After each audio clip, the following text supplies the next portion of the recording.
S1 का मुख्य द्वार अक्सर देखा गया कि घर में रहने वाले बेटों पर, लड़कों पर बहुत बुरा प्रभाव डालता है। अक्सर बच्चे जो लड़के हैं वो राह भटक जाते हैं, बुरी संगत में पड़ जाते हैं और जीवन में काफी ज्यादा असफलता भी देता है। S2 का मुख्य द्वार, यह मुख्य द्वार व्यापारियों के लिए बहुत ज्यादा नुकसानदेह है। अक्सर ये जिंदगी में लोन, कर्जे और अस्थिरता को बनाता है। लेकिन अगर ये द्वार किसी एक ऐसे व्यक्ति का है जो मल्टीनेशनल कंपनी में काम कर रहा है, प्राइवेट नौकरी में काम कर रहा है, तो उसके लिए थोड़ा ठीक है, बट बहुत ज्यादा अच्छा नहीं। अगर कोई व्यक्ति सरकारी नौकरी में है या व्यापार में है, तो ये S2 का मुख्य द्वार जीवन में बहुत ज्यादा नुकसान देता है। अब बात करते हैं S3 दिशा के मुख्य द्वार की। S3 दिशा का मुख्य द्वार घर में अपार समृद्धि और संपन्नता लेके आता है, जो हर तरफ से धन और भंडार भर देता है। जीवन में भरपूर खुशहाली और भरपूर समृद्धि होती है। S4 का मुख्य द्वार अक्सर देखा गया काम में अपार सफलता देता है और परिवार में पुत्र के जन्म की संभावना बढ़ जाती है।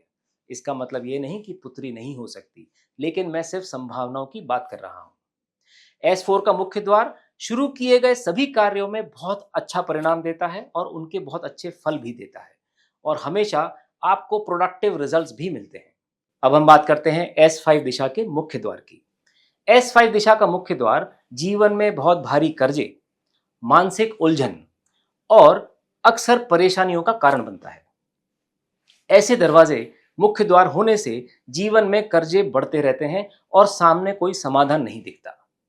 S6 का मुख्य द्वार जीवन में अत्यधिक गरीबी और आर्थिक तंगी लेकर आता है और घर में कभी पैसा नहीं टिकता। अक्सर जीवन में पैसों की कमी बनी रहती है और जीवन भर टेंशन बना रहता है कि कैसे अपने पास पैसा टिके, इसी उधेड़-बुन में इंसान लगा रहता है।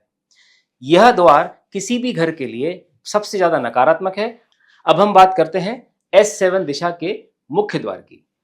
यह मुख्य द्वार अगर किसी के घर में है या किसी के व्यापारिक स्थल पर, तो ये S7 का मुख्य द्वार कड़ी मेहनत के बाद भी जीवन में सफलता नहीं देता और सारा की सारा परिश्रम व्यर्थ चला जाता है और इंसान को लगता है कि मैं मेहनत तो बहुत कर रहा हूं लेकिन रिजल्ट नहीं आ रहे, क्योंकि S7 का द्वार आपके जीवन में आपके काम के हिसाब से कभी रिजल्ट नहीं देता।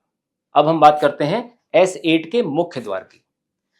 S8 का द्वार, जो कि साउथ की दिशा का 8वां पद है, यह मुख्य द्वार परिवार को, उस घर में रहने वाले लोगों को समाज से दूर कर देता है। एकदम व्यक्ति अलग थलग पड़ जाता है।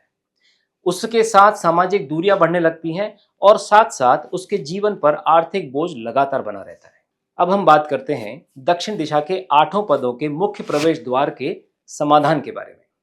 अगर आपका मुख्य प्रवेश द्वार दक्षिण दिशा के पहले और दूसरे पद पर आ रहा है, जिसको हम S1 या S2 बोलते हैं, और आप अगर नौकरी में हैं, तो उस द्वार पर आप एक लाल कलर की टेप या कॉपर की स्ट्रिप लगा सकते हैं। अगर मुख्य द्वार आपका S3 या S4 के पद पर आ रहा है, तो यह द्वार आपके लिए बहुत ही शुभ है, धन धान्य देने वाला है, काफी ज्यादा आपके लाइफ में पॉजिटिविटी लेके आएगा, तो इसका कोई ट्रीटमेंट ना करें।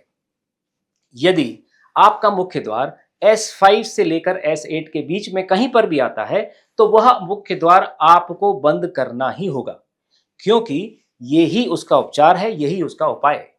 इसका मतलब ये कि अगर आपका मुख्य प्रवेश द्वार S5 से S8 के बीच में है, तो उस द्वार पर दीवार बनाना ही उसका ट्रीटमेंट है। यहां पर अगर दीवार नहीं बनाते और ये मुख्य द्वार ओपन रहेगा या खुला रहेगा, तो जीवन में मृत्यु तुल्य कष्ट बिल्कुल ही मिलेंगे और ये इनको कोई रोक नहीं सकता। इन दरवाजों को बंद करना ही चाहिए, क्योंकि इसका ट्रीटमेंट नहीं हो सकता।